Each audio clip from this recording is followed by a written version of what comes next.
Hello everyone, we are here with our next topic, that is absorption in small intestine.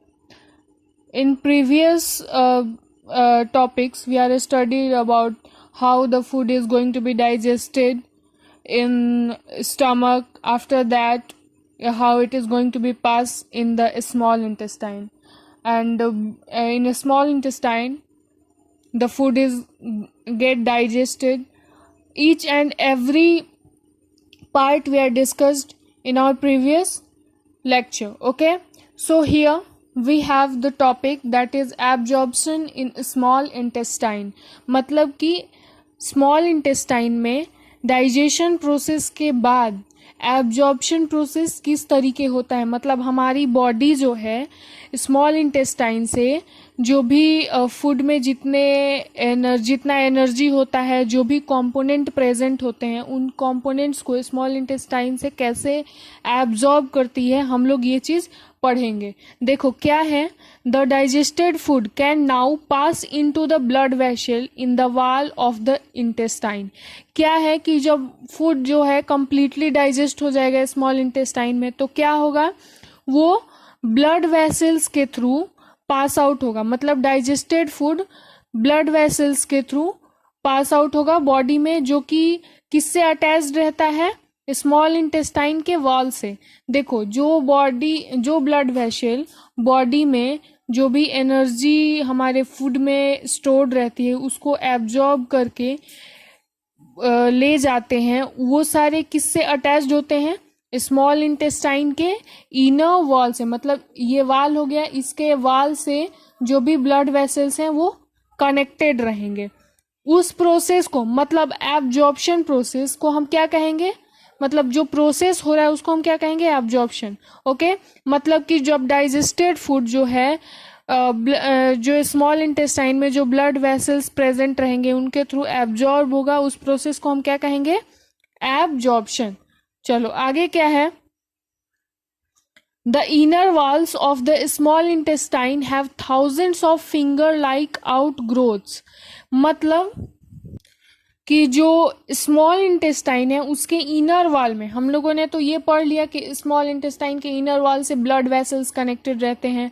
अब हम लोग ये इसका स्ट्रक्चर और भी अच्छे से पढ़ेंगे कि जो स्मॉल इंटेस्टाइन है उसके अंदर बहुत सारे, मतलब 1000 number of finger like structure होते हैं। मतलब जैसे फिंगर्स होते हैं ना हमारे, वैसे उस तरह का एक स्ट्रक्चर डेवलप्ड रहता है। उस स्ट्रक्चर को हम क्या कहते हैं, विलाई।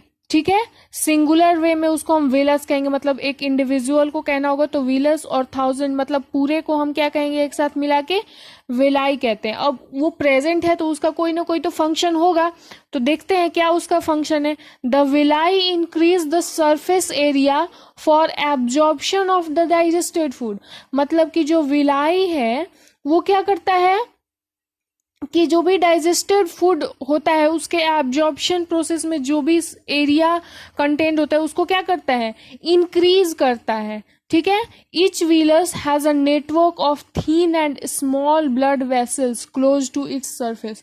मतलब प्रत्येक जो भी व्हीलस होता है, मतलब हम लोग सिंगुलर में उसको व्हीलस कहते हैं। ठीक है, तो प्रत्येक व्हीलस में क्या होता है कि has a network of thin and small blood vessels.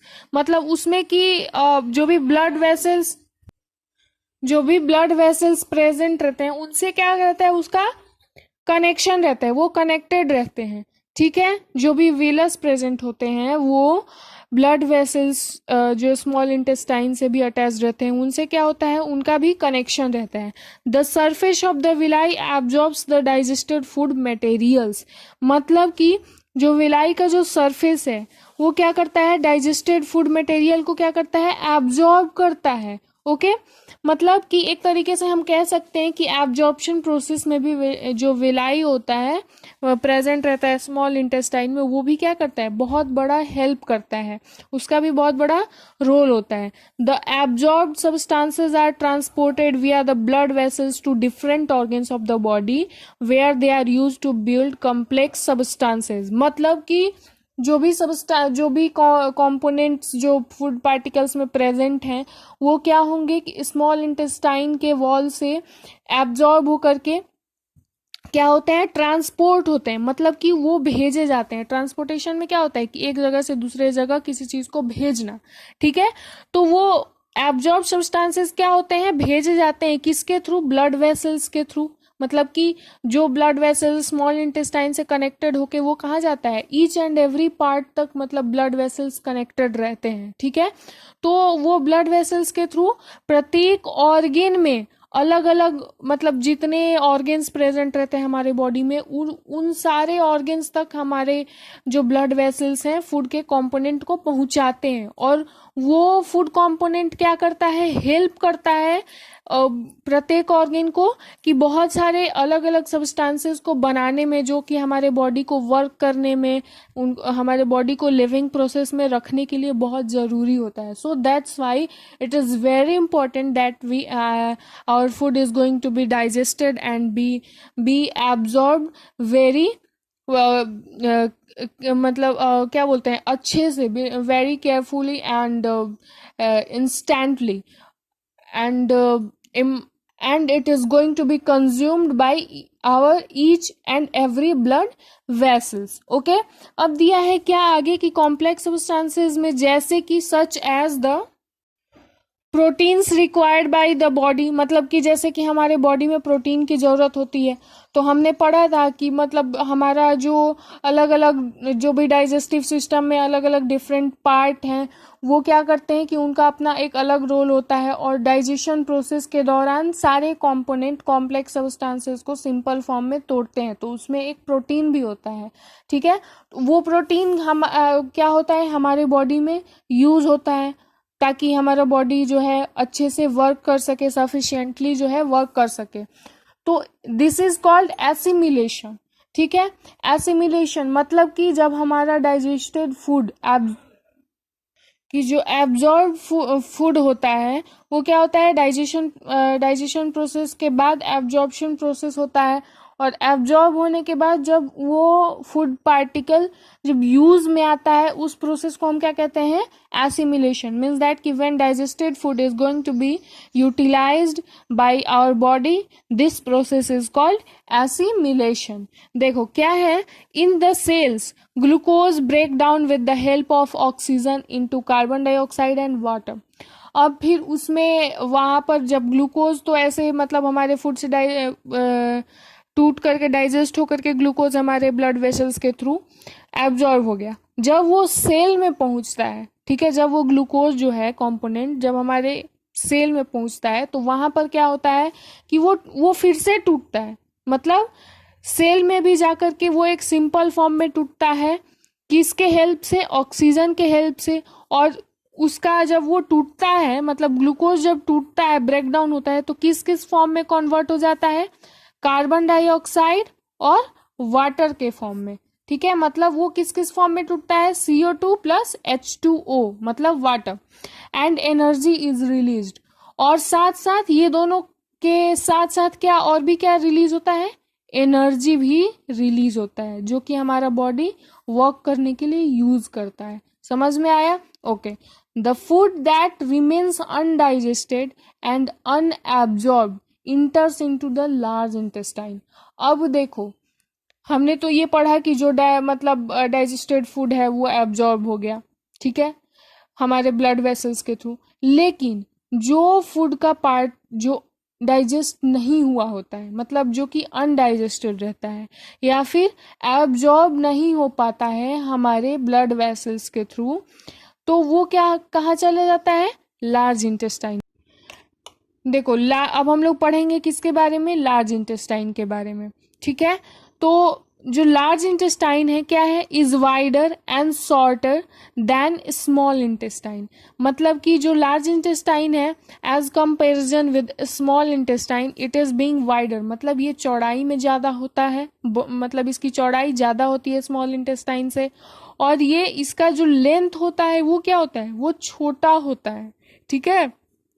ये मत सोच रहे हैं कि मतलब लार्ज इंटेस्टाइन है तो लार्ज मतलब इसका लेंथ बड़ा होगा, नहीं, स्मॉल इंटेस्टाइन का जो है होता है लेंथ बड़ा होता है, और उसका जो चौड़ाई होता है वो क्या होता है, लार्ज इंटेस्टाइन के कंपैरिजन में वो कम होता है। लेकिन इसके केस में क्या होता है, इसका चौड़ाई ज्यादा होता है और लंबाई कम होता है। देखो, it is about 1.5 metre in length.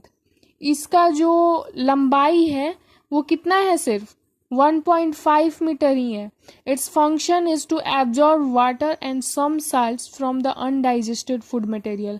अब देखो, इसका भी एक अपना फंक्शन है। ये क्या करता है कि जो भी अब हम लोगों ने पढ़ा कि जो अनडाइजेस्टेड और अनएब्जॉर्ब पार्ट होता है फूड का, स्मॉल इंटेस्टाइन से कहाँ चला जाता है, लार्ज इंटेस्टाइन में।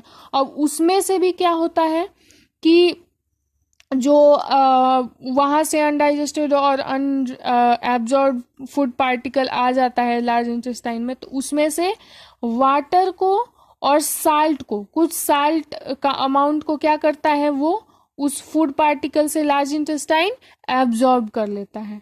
ठीक है, और जो रिमेनिंग वेस्ट जो बचता है, अब उसके बाद जो वेस्ट पार्टिकल, अब जो मतलब बिल्कुल भी यूज वाला फूड में जो है कोई पार्टिकल नहीं है, तो उसको क्या करता है, waste passes into the rectum, मतलब रेक्टम जो पार्ट है उसमें क्या कर देता है, वो ट्रांसफर कर देता है, पास आउट कर देता है, and remains there as semi solid faeces. मतलब कि एक सेमी सॉलिड फेस, एक पेस्ट के तरह होता है, वो वहां पर क्या कर देता है, उसको छोड़ देता है।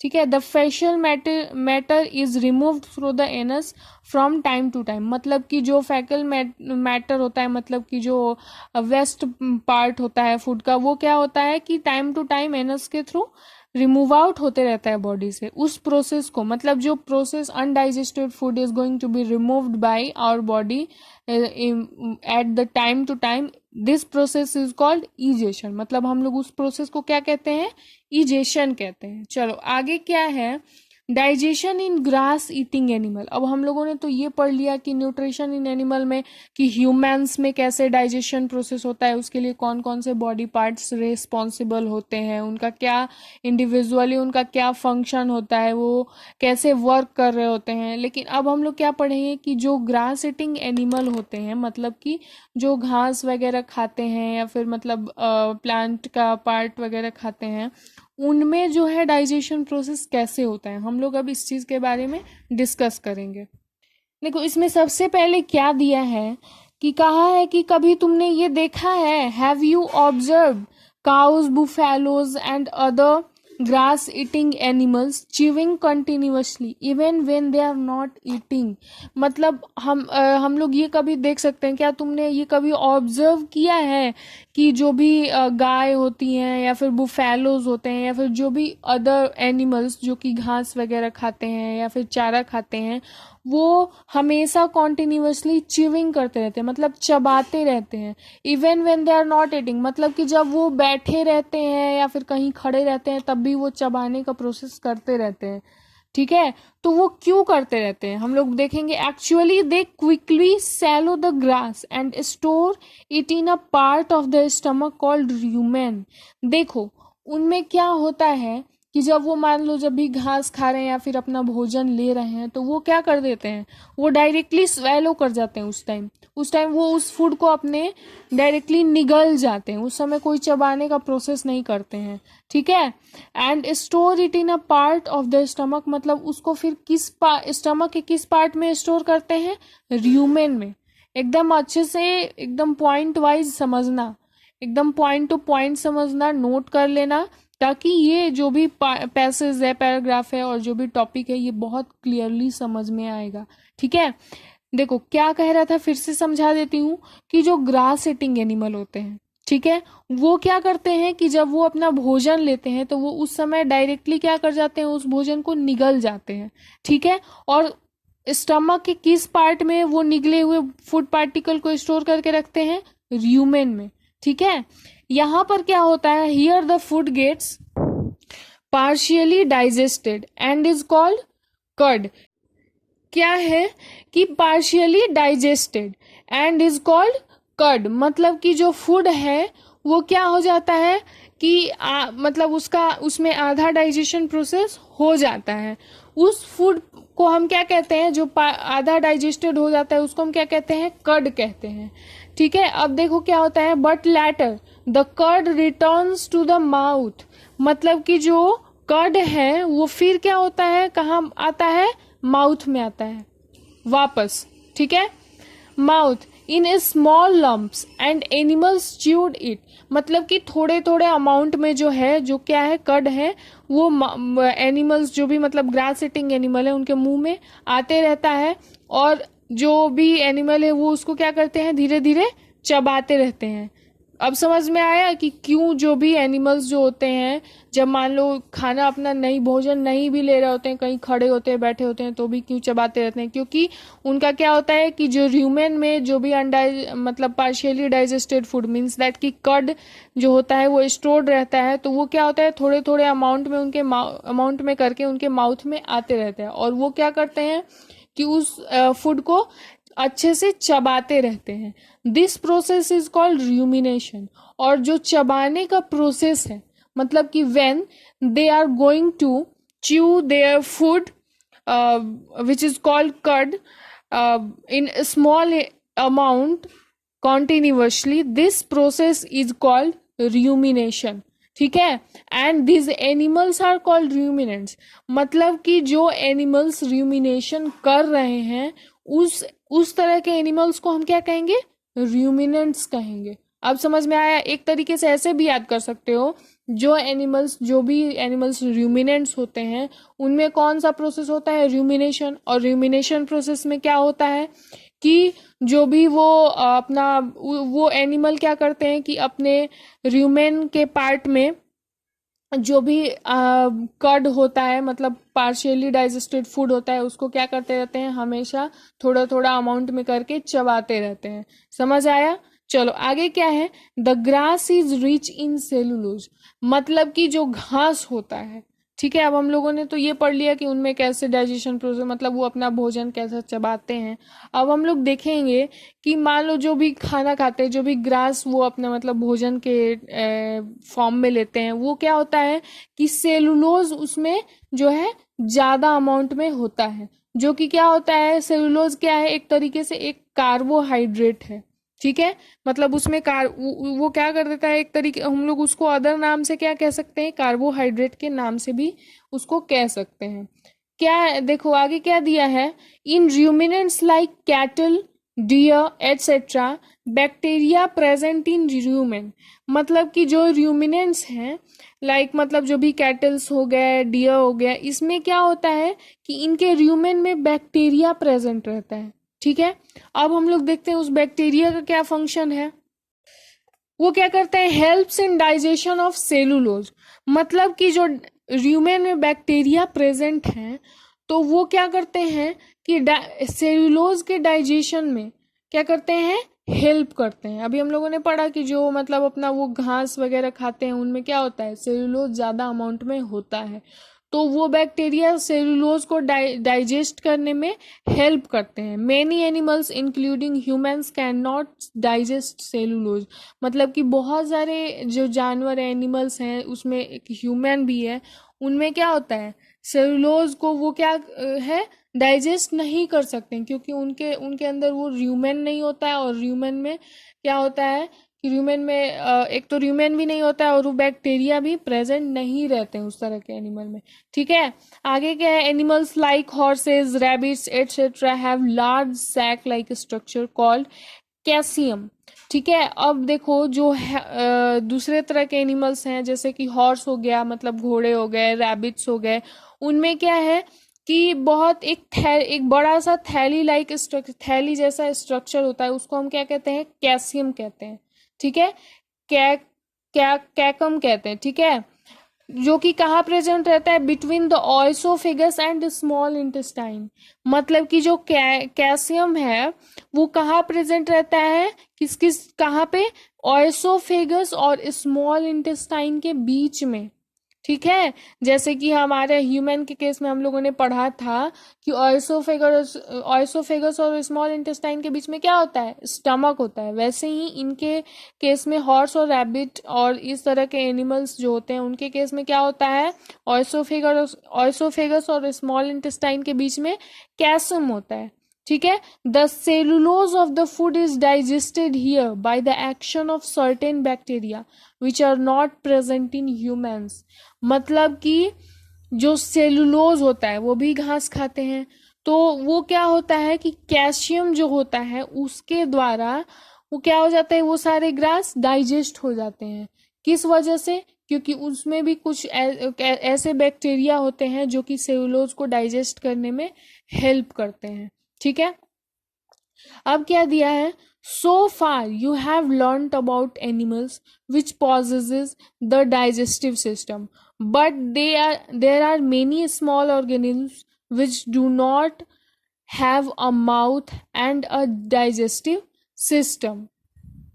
देखो, मतलब कि हम लोगों ने तो ये पढ़ लिया कि मतलब बहुत सारे ऐसे एनिमल्स हैं जिनमें एक अपना अलग तरीके का डाइजेस्टिव सिस्टम होता है और वो उसके थ्रू अपना भोजन जो है डाइजेस्ट करते हैं। ठीक है, थ्रू देयर डाइजेस्टिव पार्ट। लेकिन ऐसे और भी बहुत सारे छोटे छोटे एनिमल्स होते हैं, ऑर्गेनिज्म होते हैं जिनके अंदर कोई डाइजेस्टिव सिस्टम नहीं होता है, कोई डाइजेस्टिव पार्ट नहीं होता है। तो वो अपना भोजन कैसे डाइजेस्ट करते हैं? ठीक है, वो अपना भोजन लेते हैं, क्योंकि लिविंग ऑर्गेनिज्म है तो ये ज़रूरी है कि उनको अपना उनको जीवित रहने के लिए जो है फूड की ज़रूरत पड़ेगी, भोजन की ज़रूरत पड़ेगी। So the question is here that how they get the energy and how they get how they get digest it food after the intake after the ingestion process. Okay, तो हम लोग देखो पढ़ते हैं आगे क्या है। देखो यहाँ पे एक अमीबा दिया हुआ है, अमीबा का डायग्राम दिया हुआ है जो कि क्या है, यहाँ पे आगे इसके बारे में डिस्कस भी किया हुआ है। पहले बता दे, देखो ये एक यूनिसेलुलर ऑर्गेनिज्म है। टॉपिक वाइज ही पढ़ते हैं। ओके, देखो क्या है, feeding and digestion in amoeba. मतलब कि जो अमीबा है वो अपना भोजन कैसे लेता है और उसमें जो है भोजन लेने के बाद डाइजेशन प्रोसेस कैसे होता है, ये हम लोग पढ़ेंगे। हम लोगों ने अभी कहा कि मतलब ऐसे बहुत सारे एनिमल्स हैं जिनमें कोई डाइजेस्टिव सिस्टम नहीं होता है, तो हम लोग अमीबा के थ्रू ही समझेंगे कि वो डाइजेस्टिव सिस्टम अगर नहीं होता है तो भी कैसे लिविंग ऑर्गेनिज्म अपना फूड डाइजेस्ट करते हैं। ठीक है, देखो क्या है, amoeba is a microscopic single celled organism found in pond water.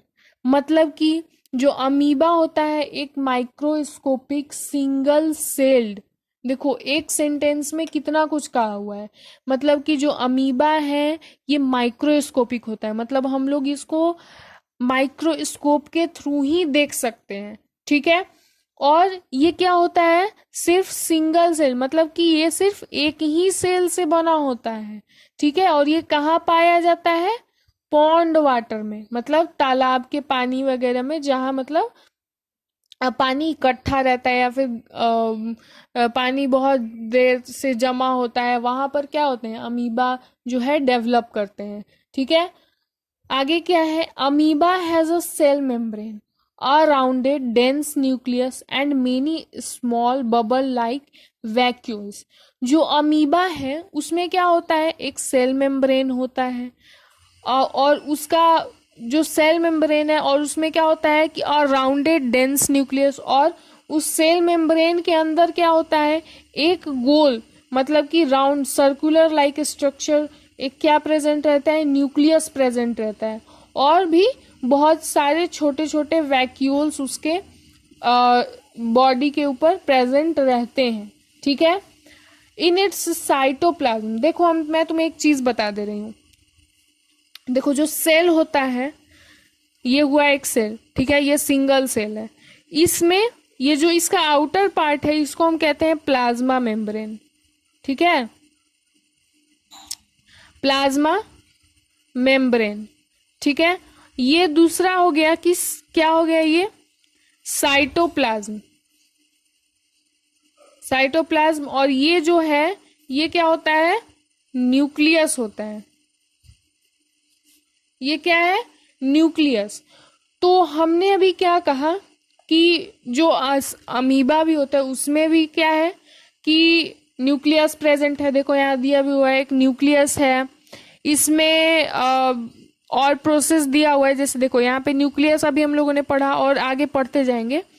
ये न्यूक्लियस रहा, एक प्रेजेंट रहा, और इसमें क्या है देखो इस तरीके के छोटे छोटे क्या होते हैं, बहुत सारे फूड वैक्यूल्स प्रेजेंट रहते हैं।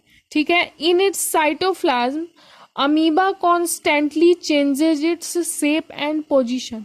मतलब कि ये जो साइटोप्लाज्म मैंने बताया, इसमें क्या होता है कि जो अमीबा है इसके वजह से क्या होता है कि इसके शेप और साइज और पोजीशन हमेशा क्या होते हैं, चेंज होते रहते हैं। ठीक है, वो अपने साइटोप्लाज्म के मदद से क्या करता है, अपने पोजीशन को, अपने साइज को, शेप को सब क्या करते रहता है, चेंज करते रहता है।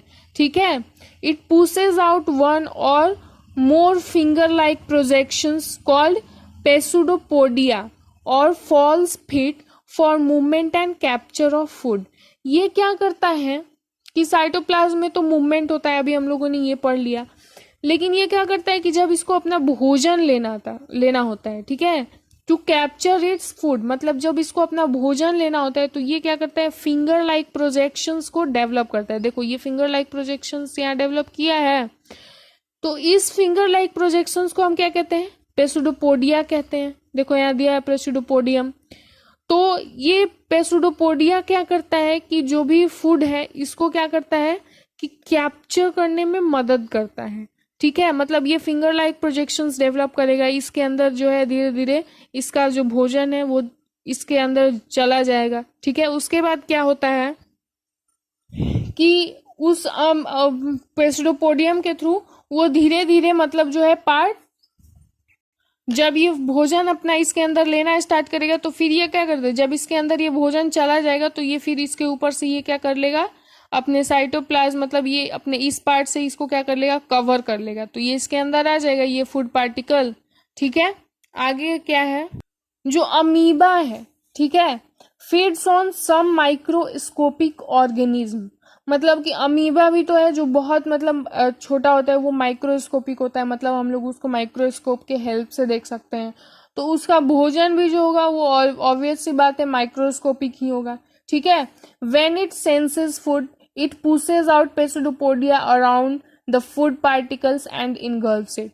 मतलब कि अभी हम लोगों ने पढ़ा कि वो क्या करता है कि जब उसे पता चलता है, जब वो सेंस करता है कि उसके आसपास उसका भोजन है, तो वो क्या करता है, अपने मतलब फिंगर लाइक प्रोजेक्शंस को डेवलप करता है, मतलब पेसुडोपोडिया को डेवलप करता है फूड पार्टिकल के अराउंड में, आसपास। और फिर जब उसके फिंगर लाइक प्रोजेक्शंस के अंदर जब फूड अच्छे से इंटर कर जाता है तो फिर वो क्या कर देता है, उसके ऊपर से कवर कर देता है, मतलब कि निगलना एक तरीके से कहते हैं, वो निगल जाता है उस फूड पार्टिकल को। ठीक है, the food becomes trap in the food vacuole.